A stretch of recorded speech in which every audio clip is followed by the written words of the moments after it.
Made in Togo est officiellement à l'honneur depuis ce lundi à travers une foire. Pendant 10 jours, des dizaines d'exposants proposent toute une série de produits fabriqués localement pour stimuler la consommation nationale et les exportations. Des exportations qui devront se faire dans le respect scrupuleux des normes et règles internationales. L'une d'entre elles, le règlement 14 de l'UEMOA, a d'ailleurs fait l'objet d'une rencontre entre les ministres togolais et leurs homologues burkinabés. Et puis les Togolais vivant à l'extérieur veulent contribuer au développement de leur pays d'origine. Ils vont réfléchir aux différents moyens d'y parvenir à travers la grande semaine de la diaspora qui est à sa 3e édition cette année. C'était les principales articulations de cette édition. Bonsoir à toutes et à tous et merci de nous rejoindre pour le 20h sur la télévision togolaise. Direction Saint-Cassé, dans les savanes, où les ministres togolais en charge des transports et de la sécurité ont eu une séance de travail avec leurs homologues du Burkina Faso. Une rencontre élargie aux transporteurs et autres acteurs du monde du transport. L'application du règlement 14 de l'UEMOA concernant la charge à l'essieu et l'harmonisation des points de vue pour son application effective était le thème principal de la rencontre. Son compte rendu avec la correspondance de Désiré Aloy. Travail technique tripartite entre les ministres Nissao Nyonfam des infrastructures et des transports, Yark Damhan de la sécurité et de la protection civile côté Togo et leur homologue de Burkina Faso élargi aux transporteurs des deux pays. Au centre des débats, l'application effective du règlement 14 de l'UEMOA relatif à l'harmonisation des normes de procédure, du contrôle de gabarit, du poids et de la charge à l'essieu des véhicules lourds de transport de marchandises. Le règlement peine à être respecté. Une harmonisation de vue s'impose donc pour sa mise en application. Après un contrôle inopiné dans la nuit du 8 au 9 juillet 2016, sur 41 véhicules passés à l'exercice, 39 ont déçu. Je voudrais dire au passage que durant la période que j'appelle d'expérimentation, de familiarisation du règlement 14, le Togo a décidé de faire l'impasse sur les amendes. À partir du 1er juin, nous avons appliqué intégralement le texte. Nous venons d'apprendre à travers cette réunion qu'au niveau du Burkina, c'est vrai, le règlement est rentré en application, mais avec une tolérance qui tourne autour de 20%. Cela veut dire que nous devons travailler encore pour que nous nous entendions sur s'il y a tolérance à appliquer, sur le niveau de cette tolérance à appliquer. Avec une tolérance de 20%, le Burkina Faso entend redresser la bague pour être un bon élève. Ce passer des normes de pesage va à l'encontre des mesures sécuritaires et accentue la dégradation des routes. Je crois que les prochains jours, nous allons ajuster et pouvoir effectivement appliquer intégralement et de façon concomitante ce règlement 14 parce que ça y va de la survie de nos économies. 5 ans, il faut encore prendre d'autres prêts pour réaliser encore, pour entretenir ces routes, alors que cette masse d'argent pouvait aller dans l'éducation, dans la santé et autres choses prioritaires pour nos populations. Le patrimoine routier coûte très cher et il faut le préserver en se pliant aux exigences établies. Les camionneurs y voient un intérêt. Mais avec la réunion qu'on a eue aujourd'hui, nous sommes tellement très contents et on a bien compris ce qui se passe. Actuellement, nous faisons de telle sorte que nous allons s'assurer nos amis transporteurs, chauffeurs. Nous disons que si le transporteur charge moins, il a moins de risques. Nous incitons vraiment les transporteurs d'être au top au niveau du règlement 14. Aujourd'hui, nous avons un problème avec le règlement 14, tout simplement parce que le tarif est resté là où il est. Il faudra voir vraiment le tarif. Ces 10 dernières années, le Togo, par exemple, a investi environ 1400 milliards de francs CFA dans la réalisation du réseau routier. Et pour son entretien, 40 milliards de francs CFA déjà décaissés cette année 2016. La rencontre de Cotonou, prévue en septembre prochain, déclinera la conduite à appliquer effectivement dans l'espace UEMOA. Le ministre Yark Damhan a informé les participants de la reprise très prochaine de la douane au PCJ de Saint-Cassé, couplé du service service des sapeurs-pompiers. La visite du parc du poste de contrôle juxtaposé a mis fin à la rencontre de Saint-Cancé. Et je vous le disais également en titre, le Centre togolais des expositions et foires à Togo 2000 abrite depuis vendredi la première édition de la foire Made in Togo, un rendez-vous commercial pour la promotion et l'exportation des produits et services de jeunes entrepreneurs togolais. Une initiative officiellement lancée ce lundi par la ministre en charge du commerce et de la promotion du secteur privé. Il faut noter que près de 90 exposants ont répondu à ce carrefour des affaires qui prendra fin le 2 août prochain. Le compte rendu avec Gérard Lagoudou et Prudence Zissou. C'est officiel. La première édition de la foire Made in Togo est ouverte par la ministre Legizim Baloki en charge du commerce et de la promotion du secteur privé. Cet événement hautement commercial est une opportunité d'affaires qui permet aux jeunes entrepreneurs de faire la promotion de leurs produits, chercher des partenariats et des débouchés. Sur le site sont exposées diverses variétés de produits agroalimentaires, cosmétiques et des inventions technologiques. Ismaël met aujourd'hui sur le marché la purée de tomates fraîches embouteillée pour aider les ménages. Il s'agit de purée de tomates naturelle dans un premier temps parce qu'aucun conservateur chimique n'a été ajouté, aucun produit, aucun additif, rien du tout. On remarque au Togo qu'à certains moments de l'année, le prix de la tomate est très élevé.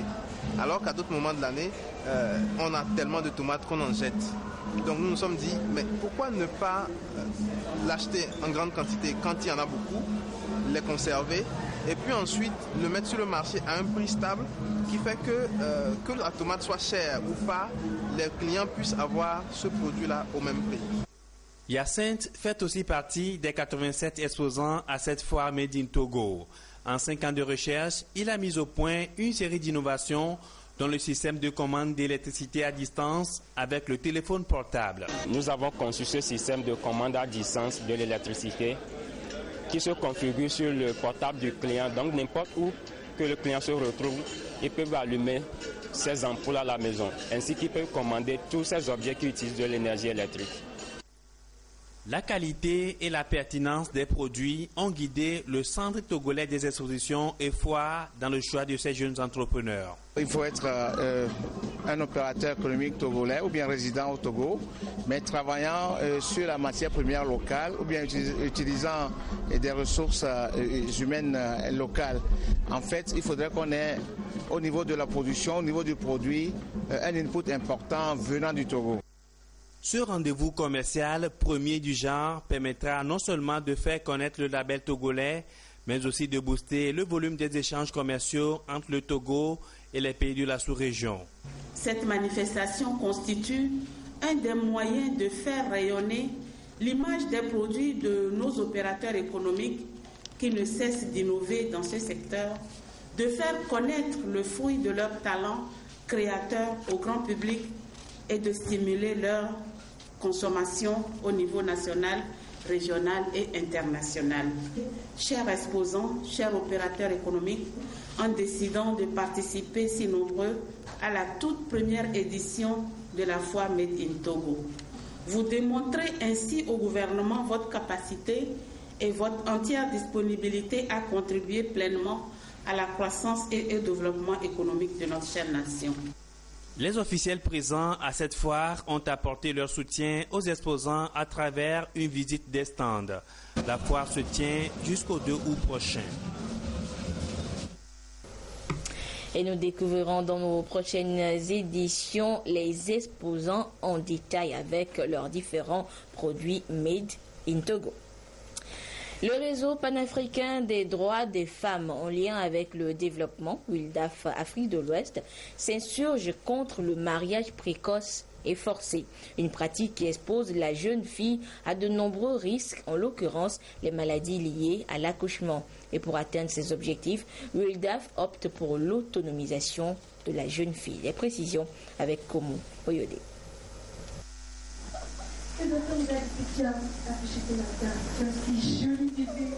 Dans ce sketch qui illustre si bien le fléau du mariage précoce et forcé, la jeune fille enfanta à l'âge de 12 ans. et c'est monnaie courante dans nombre de communautés en Afrique, notamment en Afrique de l'Ouest, avec au moins la moitié des pays enregistrant les taux les plus élevés de prévalence au monde, selon l'UNICEF en 2014. Sans aucun consentement, sans un centime d'amour à l'égard du conjoint, elles sont contraintes à rester au foyer. Quelle ignominieuse pratique aux yeux de l'univers. Le réseau panafricain des droits des femmes, en lien avec le développement ULDAF, part en guerre contre cette pratique, avec comme arme l'autonomisation de la jeune fille. Il ne s'agit pas tout simplement d'une autonomisation économique, mais il s'agit de faire en sorte que les filles soient totalement renforcées sur tous les plans économiques, intellectuels, psychologiques, et sur le plan des connaissances qu'elles peuvent avoir pour agir elles-mêmes. Agir en tant que victime potentielle du phénomène, mais agir déjà en tant que victime qui disent non, ça ne peut pas continuer, nous sommes les principales concernées, nous décidons d'agir. Selon ce projet de lutte, le mariage précoce et forcé constitue non seulement une violation des droits de l'homme, mais aussi un frein à la contribution de la femme au développement socio-économique de son pays. Violation de droits. Mais d'un autre côté, l'impact, les effets de la pratique sont dévastateurs. Les effets sont dévastateurs parce que, d'abord, sur le plan de la santé, la pratique fait courir beaucoup de risques à ces filles. La pratique met fin à leur processus d'éducation, de formation, de ces filles dont nous avons besoin pour développer nos pays demain. Pour sa part, l'UNICEF projette que 15,1 millions de filles pourront être victimes du mariage précoce et forcé d'ici à 2030 si rien n'est fait pour inverser la tendance. Pendant 5 jours, des acteurs venus du Mali, du Niger et du Togo et des chercheurs vont échanger et harmoniser des stratégies de lutte pour une riposte efficace contre ce fléau. Et parlons toujours de la jeune fille. Les vacances scolaires marquent la fermeture des écoles et facultés afin de permettre aux élèves et aux étudiants de se relaxer. Mais c'est également une période délicate où les jeunes filles sont souvent victimes d'enlèvements, de viols ou toute autre relation ayant pour conséquence les grossesses précoces. Alors, quelles sont les mesures mises en place par l'État pour entraider, pour freiner ce fléau justement dans notre pays, et surtout quel est le rôle des parents pour éviter ces désagréments aux jeunes filles durant cette période de vacances? Les réponses dans ce dossier réalisé par Sonia Aminikpo sur un commentaire de Christine Petit-Kialoudé. Les vacances, moment de répit et de détente pour les jeunes. Elles peuvent être aussi une période très délicate où les enfants courent certains risques, au nombre desquels la disparition, l'enlèvement, les viols et les grossesses précoces. La grossesse précoce, c'est toute grossesse survenant chez la jeune fille qui n'est pas encore mature, celle-là qui n'est pas encore prête.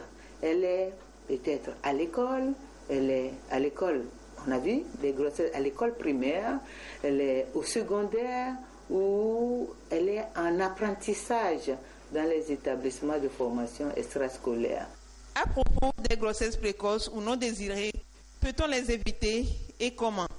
Toute jeune fille peut se dire aujourd'hui, je peux ne pas tomber enceinte. Et en prenant toutes les dispositions nécessaires à cet effet.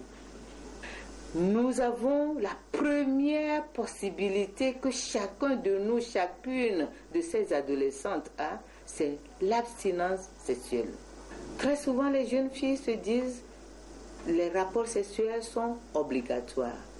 Mais il n'y a pas de rapport sexuel obligatoire. Je dois savoir que le rapport sexuel que je désire avoir doit être protégé. Protéger ce rapport sexuel voudrait dire utiliser les préservatifs. J'ai une amie qui a vu sa fille s'est fait violer dans leur maison. Sa fille a 17 ans, elle est en première et elle a échoué. Je sais que c'est ça qui est à la base parce que la grossesse fait déjà 4 mois. Et la fille est tellement timide que quand ça s'est passé, elle n'a même pas pu dire à sa mère. Pour justement venir à bout de ces délits, l'État togolais a mis en place plusieurs mesures en vue de sanctionner les auteurs. Au-delà des dispositions légales et juridiques, les parents d'élèves ont eux aussi un grand rôle à jouer durant ces vacances. Et il n'y a que cette période de vacances où vraiment nous devons nous consacrer à leur vie, à leur devenir.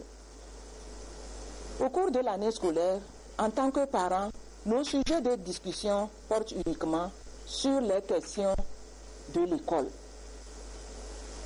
Et en vacances, nous devons faire l'effort d'élargir la discussion avec l'enfant et intensifier aussi notre rôle d'encadreur, notre rôle de parent. Les vacances, c'est une bonne chose, mais les vacances sont des dangers. Donc la première solution, le premier conseil à donner, c'est occupez-vous, jeunes filles, occupez vos enfants, les parents. Il faut également savoir quoi porter avant de sortir. La tenue est très fondamentale parce que toute situation qui va amener le garçon à vous désirer, vous, en tant que fille, vous devez l'éviter. La prudence est donc de mise pour permettre aux enfants et adolescents de passer les vacances en toute sécurité afin de bien pouvoir entamer la future année scolaire. Et parlons justement des mesures punitives mises en place par l'État et les sanctions mises en place. Et ce sont des amendes et des peines d'emprisonnement. Et un numéro vert a également été mis en place pour dénoncer tout cas de viol ou de violence commis sur un enfant ou une jeune fille. Autre actualité, le programme des Nations Unies pour le développement PNUD et le Haut Commissariat à la réconciliation et au renforcement de l'unité nationale Ashkroun œuvrent pour la mise en œuvre d'une infrastructure de paix dans notre pays. Un instrument qui appelle à un changement de comportement citoyen pour mieux bâtir un Togo sur la voie d'un véritable développement. Serge Tastom, Silver Abdou. Pour bâtir une paix durable au Togo, le PNUD, Programme des Nations Unies pour le développement, envisage la mise en place d'un outil susceptible de préserver certaines valeurs, notamment le leadership, l'état de droit, la promotion de la gouvernance démocratique ainsi que la réconciliation. Cet engagement se situe dans le contexte des actions que mène le PNUD pour favoriser une plus grande cohésion sociale et une nation plus résiliente au conflit. Les acteurs nationaux et locaux vont donc mener des réflexions sur le type d'instruments à mettre en place en vue d'orienter le Togo à renforcer davantage son processus de réconciliation nationale. Les personnes qui seront formées au cours de ces ateliers seront les relais auprès des communautés, auprès des populations, pour qu'ensemble qu'on puisse mettre en place peut-être cette structure de la paix, qui est gage de développement, parce que sans paix, on ne peut pas parler de développement. Et je pense que le Togo s'est lancé dans une dynamique de développement assez poussée et qui fait que nous sommes, nous les partenaires techniques et financiers, dans cette mouvance de l'accompagner. Et les populations doivent être également au cœur de ce processus. Oui. L'infrastructure de paix, c'est tous les mécanismes qui sont mis en place. Quand on parle de mécanismes, c'est d'abord peut-être comprendre c'est quoi les sources des conflits. C'est également voir quelles sont peut-être les dynamiques qu'il faut enclencher pour les résoudre. Et cela passe par des techniques de négociation, des techniques d'échange, de discussion. Cet outil va permettre d'amener tous les acteurs à contribuer efficacement à l'édification d'une infrastructure de paix au Togo. Cette rencontre fait suite à une série de concertations déjà organisées à l'intérieur du pays, notamment Sokodé et Notien.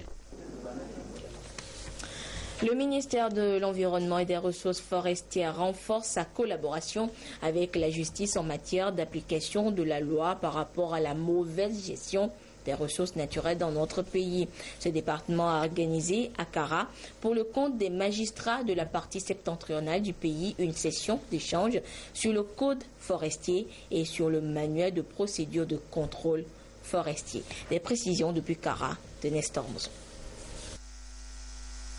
Le Togo dispose depuis 2008 d'un code forestier. L'application de cet instrument a montré certaines limites. Le document n'a pas prévu les paradigmes de la criminalité forestière et environnementale, par exemple. Pour pallier ces insuffisances, d'autres tests ont été élaborés, notamment le manuel de procédure de contrôle forestier. Dans l'optique de permettre aux praticiens du droit de mieux maîtriser ces outils, des rencontres d'échange ont été initiées, à l'instar de celle-ci qui a regroupé les magistrats des régions centrales, Kara et Savane. On s'est dit que par rapport au nouveau paradigme tel que l'abattage des éléphants ou des espèces protégées de façon générale, il fallait se voir avec les procureurs et les juges de siège pour voir comment ils peuvent nous aider à réprimer sévèrement tout ce qui cause des dommages environnementaux.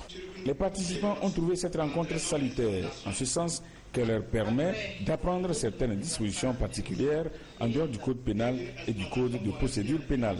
Je voudrais saluer cet atelier en ce qu'il réveille et conscientise tous les acteurs de la filière ligneuse chez nous, dans notre pays, sur la nécessité qu'il y a non seulement à exploiter, mais à exploiter raisonnablement, rationnellement et éco-durablement.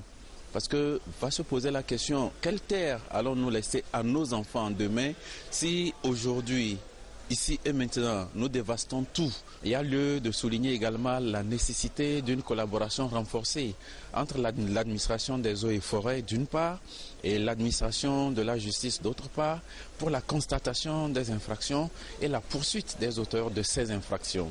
Cette rencontre d'échange a pu se tenir grâce à l'appui financier de la Banque mondiale.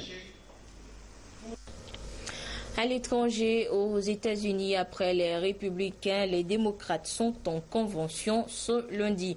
Une grande convention qui devra adouber Hillary Clinton, mais qui s'ouvre sur un grand scandale de favoritisme. L'ex-chef de la diplomatie américaine aurait été favorisé au détriment de son adversaire Bernie Sanders lors des primaires. Regardez. La patronne du Parti démocrate copieusement huée par les militants. Elle vient de démissionner. Au premier jour de la convention, l'unité devait être le maître mot, raté. Un scandale vient d'éclater. La direction du parti n'a pas été neutre dans la primaire. Des échanges de courriers prouvent qu'Hillary Clinton a été régulièrement favorisée au détriment de son rival Bernie Sanders. Ses partisans sont en colère et ne vont pas facilement rallier la candidate. Je n'ai plus aucune opinion positive sur Hillary Clinton. Elle a été malhonnête et elle a bénéficié des fraudes pendant les primaires. Donc j'ai vraiment du mal à lui faire confiance. Vous allez voter pour elle? Il y a peu de chance. Bernie Sanders et ses millions de supporters devaient apporter leur soutien à Hillary Clinton lors de cette convention. Mais ce scandale crée une division profonde. C'est un scandale et c'est triste d'avoir les ténors du parti qui ont essayé de torpiller ma campagne. Voilà Hillary Clinton accusée d'avoir profité de la bienveillance de l'appareil du parti. Elle tente de se défendre. Je ne peux pas parler de ces gens car je ne travaille pas avec eux. Ils disent ce qu'ils veulent, mais je ne peux pas commenter. Quant à ses partisans, ils feignent de ne pas être inquiets par cette nouvelle polémique. Elle est attaquée de toutes parts depuis 20, 30 ans. Mais au bout du compte, je ne crois pas que ça puisse la pénaliser. Ce soir, Bernie Sanders devrait monter sur la grande scène de la convention. L'ambiance devait être à la fête. Elle est déjà gâchée. Retour en page nationale où le secteur de l'art et de la cinématographie veut se professionnaliser et davantage. Et pour cela, une vingtaine d'acteurs du secteur sont en formation de 5 jours depuis ce lundi à Lomé. Et les thèmes porteront sur la gestion des projets culturels et la mobilisation des fonds d'art. Des précisions avec Sonia Ameniko et Christine Pechekialode. Le secteur culturel est aujourd'hui considéré au Togo comme un domaine majeur capable de contribuer au développement socio-économique. C'est pour cette raison que depuis 2013, le gouvernement a mis en place le Fonds d'aide à la culture FAC. Mais depuis son opérationnalisation, deux problèmes majeurs se dégagent selon les rapports de gestion. La majorité des demandes reçues par le FAC souffrent d'insuffisance dans leur élaboration et montage. La plupart des projets financés rencontrent aussi des difficultés dans leur phase de réalisation. Arterial Network Togo apporte son expertise. Il forme les acteurs culturels en gestion de projets et en collecte de fonds d'art. Ces formations que nous donnons, il y a deux volets. La gestion du projet même. Nous allons nous attarder sur le confectionnement d'un projet projet culturel vers le FAC pour montrer aux participants comment on élabore un projet. La deuxième phase, c'est le FAC vient en soutien. Le FAC ne donne pas tout l'argent que le projet demande. On va aussi se pencher sur la levée de fonds. Vous avez donné un projet au FAC, mais il faut, pour avoir tout le budget, il faut savoir chercher les fonds.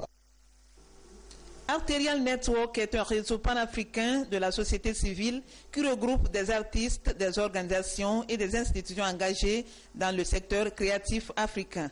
Cette formation pilote cible les artistes, les gestionnaires de projets culturels et artistiques, les administrateurs de structures et d'événements culturels qui ambitionnent de soumettre leurs projets au FAC. Une quarantaine d'agents des douanes de l'Office togolais des recettes OTR en fin de formation ont regagné le commissariat des douanes et droits indirects ce matin à Lomé. Et après leur intégration dans ce corps paramilitaire, ils ont effectué une première sortie sur le terrain pour une campagne de sensibilisation des populations sur le trafic illicite du carburant et les conséquences liées à ce phénomène. Le compte rendu avec Arnaud Kilo. L'Office togolais des recettes, OTR, renforce les capacités de son personnel pour plus d'efficacité dans la collecte des taxes et impôts. Une quarantaine d'agents des douanes, après une formation militaire, vient renforcer les effectifs du commissariat des douanes et droits indirects. Le premier exercice de ces agents avant leur insertion a consisté en une campagne de sensibilisation sur la vente illicite du carburant. Un phénomène qui non seulement nuit à l'économie nationale, mais aussi comporte des risques sécuritaires. Le commissariat des douanes et droits indirects constitue le volet paramilitaire de notre institution, de l'Office. Et nous venons de recevoir la première vague de personnel formé sur un plan militaire. Et ce matin, sur instruction du commissaire général de l'Office togolais des recettes, nous avons eu à mener une action en termes de sensibilisation dans la ville de Lomé. Depuis un certain temps, prolifère encore aux abords de nos routes ce fléau, la vente de carburant entré en contrebande dans le pays.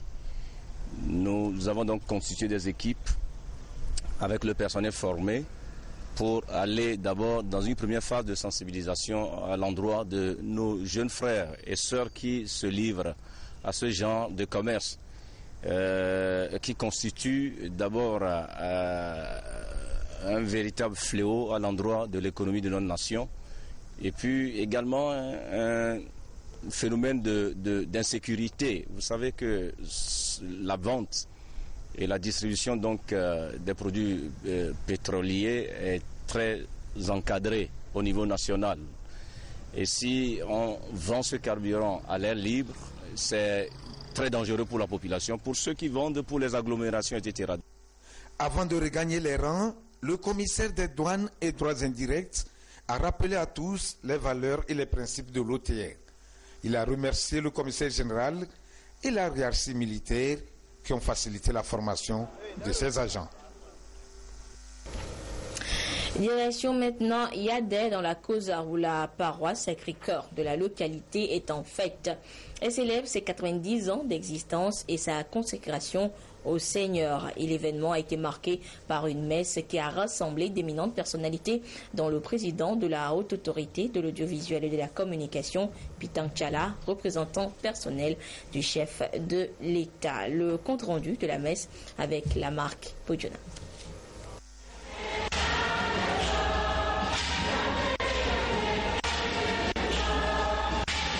La famille de Dieu de la paroisse Sacré-Cœur de Jésus de Yadé est en fête. Elle célèbre les 90 ans et sa consécration au Seigneur. La messe de consécration a rassemblé d'imminentes personnalités, au devant desquelles le représentant du chef de l'État, le président de la HAC, Pitang Tchala. Pour ce jubilé de granit de la paroisse Sacré-Cœur de Jésus de Yadé, le curé Patrice Lemdayou, qui a pris en premier la parole, a situé l'événement et souhaité la bienvenue à l'assistance. La messe a été présidée par l'évêque de Kara, Monseigneur Jacques Dankalonga, entouré de l'évêque de Dapan, Monseigneur Jacques Agnulunda, et de Monseigneur Ambroise Dioliba, évêque émérite de Sokodé. La consécration de cette église marque le jubilé de granit de cette paroisse, qui est la première en date du diocèse de Kara. 90 ans d'existence. 90, c'est à la fois peu et beaucoup. 90, c'est peu. Quand on pense à l'éternité, chers amis, nous sommes faits pour l'éternité. Nous ne sommes que de passage sur cette terre. Nous sommes en marche vers le Père qui était, qui est et qui sera. Donc 90 ans, c'est peu, c'est rien du tout par rapport à l'éternité, ou encore par rapport aux églises qui ont une histoire pluriséculaire. Mais 90 ans, c'est beaucoup. Quand on se situe dans l'aujourd'hui de Dieu. 90 ans, c'est beaucoup quand on sait que pour le Seigneur, un jour est comme 1000 ans. Pour Dieu, en effet, tout est au présent. En cette année du jubilé extraordinaire de la miséricorde, il est heureux de célébrer cet événement comme signe de la bonté de Dieu envers son peuple. Il est heureux de le célébrer comme appel renouvelé de Dieu à lui faire confiance. La paroisse a donné plus de 20 prêtres diocésains et religieux au pays. Le premier prêtre diocésain de tout le Nord Togo est issu de la paroisse Sacré-Cœur de Jésus de Yadé, en la personne de Monseigneur Chrétien Bakpessi, de regrettée mémoire. En cette année jubilaire, la paroisse compte encore des aspirants à la vie sacerdotale et des grands séminaristes. 2 seront ordonnés prêtres dans le courant de cette année. Pour marquer cette année jubilaire aussi, des travaux d'agrandissement ont été réalisés. Plusieurs rites ont marqué cette cérémonie de consécration, à savoir la déposition des reliques de Saint-Augustin, prière de la dédicace, onction de l'autel et des murs, encensement et illumination de l'église.